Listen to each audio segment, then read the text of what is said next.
like 90 degrees Fahrenheit inside the car. But I'm not complaining because I'm not ready for so I'm here at my kids' school.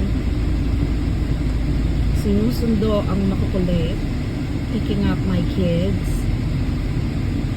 So ayan, ganito dito. In line when you pick up the kids. Walang naghihintay sa labas ng gate or ng school. Nakapila ang sasakyan sa labas.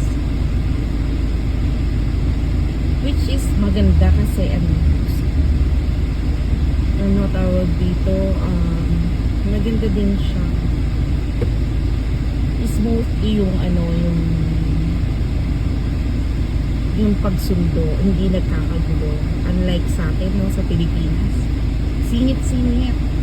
Singitan, basta may sisingit, kaya lalong magulo, lalong yung traffic, nagkakaroon ng heavy traffic because of no one is following the traffic law. Unahan sa atin. Basta may sisingitan. Kasi dito napansin ko, kahit gaano sobra ka-traffic.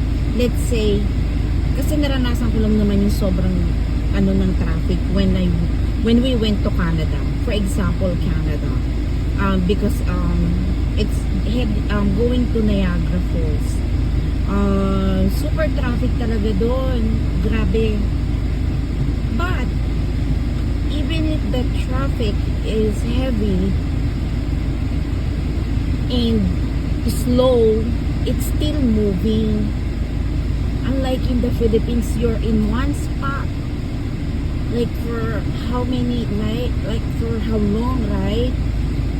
There in Canada, because when we went there, it was also like there was a road constructions at the same time, tourist spot entering Niagara.